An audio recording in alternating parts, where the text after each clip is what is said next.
Good morning students, class third Hindi second lesson का नाम है वीर एंड्रोक्लिन। इसके बारे में हमने थोड़ा पढ़ा था कि गुलाम की कहानी है, किस प्रकार गुलामों को एक देश से दूसरे देश ले जाया जाता था और उनके साथ किस प्रकार का व्यवहार किया जाता था।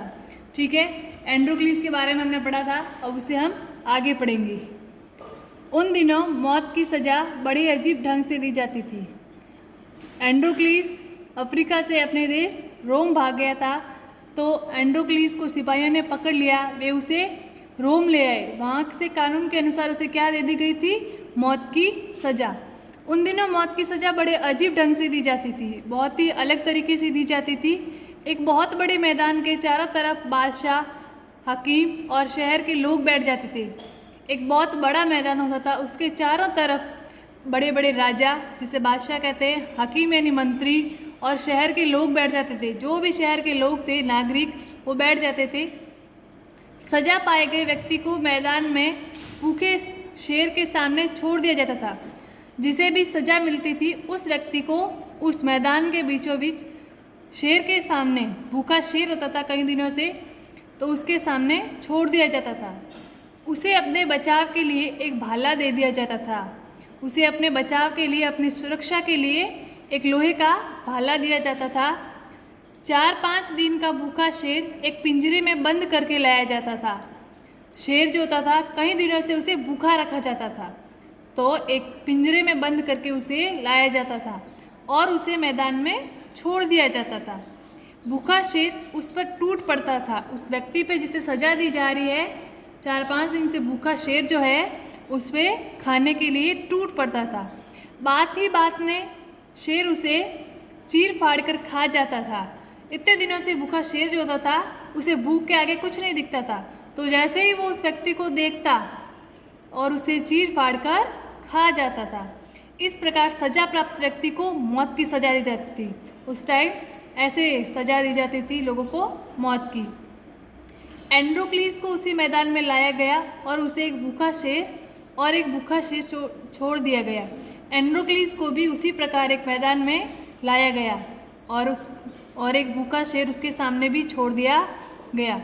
शेर बुरी तरह दहाड़ता हुआ आगे बढ़ा, बहुत ज़ोर ज़ोर से आवाज़ें करते हुए, भूखा था तो उसकी वजह से बहुत ज़ोर ज़ोर से आवाज़ें करते हुए वो आगे बढ़ रहा था। वह एंड्रोक्लिस पर झपटने को ही था कि अचानक रुक गया। वो एंड्रोक्लिस के ऊपर ऐसे झपटा मारने को ही था कि अचानक, यानी एकदम से वो रुक गया। देखते ही देखते वो एंड्रोक्लिस के सामने पालतू कुत्ते की तरह अपनी दुम हिलाने लगा, और देखते ही देखते वो शेर क्या हुआ कि कुत्ता कैसे होता है उसकी तरह उसके सामने ऐसे ऐसे गर्दन हिलाने लगा, जबकि वो तो शेर है। वहाँ पर बैठे लोग ये देखकर दंग रह गए, वो एकदम आश्चर्यचकित रह गए। अरे, ये तो शेर है, ये कुत्ते की तरह ऐसे दुम कैसे हिला रहा है। सभी तरफ सन्नाटा छा गया। चारों तरफ ऐसे लोग अचानक देख ही रहे, एकदम आश्चर्यचकित होके। एंड्रोक्लिस ने ध्यान से देखा तो पता चला कि वह शेर तो उसका पुराना दोस्त है। जब उसे पता चला, एंड्रोक्लिस ने उस शेर को देखा तो उसे याद आया कि हाँ, एक घायल शेर था जिसके पंजे में कुछ लगा हुआ था, खून आया था। फिर एंड्रोक्लिस ने उसकी पट्टी की थी, तो उसे याद आया कि हाँ, वो तो यही शेर है, वो उसका दोस्त है। यह वही शेर था जिसके घाव को एंड्रोक्लिस ने ठीक किया था। वह इसी के साथ गुफा में रहा था। उस शेर के साथ भी वह एंड्रोक्लिस गुफा में रहा था। उसने शेर की पीठ थपथपाई और उसे पुचकारा। उसने शेर के पास जाके उसकी पीठ को थपथपाया और उसे पुचकारा। शेर ने अपना सिर उसके पैरों में रख दिया। ये देखो, यहाँ पे पिक्चर में बताया जा रहा है, शेर ने अपना सिर जो है, आराम से शेर बैठ गया, उसके पैरों में रख दिया। यह सब देखकर बादशाह ने एंड्रोक्लिस को अपने पास बुलाया और पूछा, क्या बात है। ये सब देखा तो राजा को लगा, अरे ये क्या हो गया, शेर इसे खा क्यों नहीं रहा है। तो राजा ने एंड्रोक्लिस को अपने पास बुलाया और बोला, ये क्या बात हुई। एंड्रोक्लिस ने पूरी कहानी राजा को सुनाई।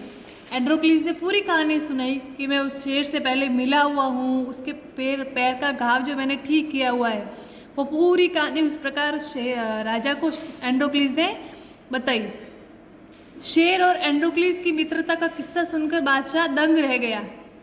शेर और एक जानवर और एक इंसान की मित्रता को देखकर राजा को भी आश्चर्यचकित हुआ कि अरे ये क्या बात है, शेर भी इस तरह से मित्रता यानी कि पशु भी है किसी के अच्छे दोस्त बन सकते हैं। मनुष्य और पशु के बीच इस प्रकार से मित्रता हो सकती है। राजा को लगा कि मनुष्य और पशु के बीच भी इस प्रकार की मित्रता हो सकती है। यह देखकर राजा का हृदय आश्चर्य व आनंद से भर उठा। यह सब देख के शेर और एंड्रोक्लिस की मित्रता को देख के राजा को बड़े आश्चर्य हुआ और उसे बहुत ही खुशी हुई। उसने एंड्रोक्लिस को स्वतंत्र कर दिया। स्वतंत्र का अर्थ है उसे छोड़ दिया, उसे आज़ाद कर दिया और उस शेर को उसे सौंप दिया और उस शेर को भी उस एंड्रोक्लिस को सौंप दिया। दोनों मित्र स्वतंत्र होकर अपनी अपनी राह चल दिए। फिर दोनों मित्र वहाँ से अपने अपने रास्ते पे चल दिए। क्या शिक्षा मिलती है हमें इससे कि दूसरों का भला या अच्छा करने का फल हमेशा ही अच्छा और लाभदायक होता है। हमें भी दूसरों का भला करना चाहिए, अच्छा करना चाहिए ताकि हमारे साथ भी अच्छा। ओके, ये लेसन हमारा समाप्त हुआ। Okay, thank you.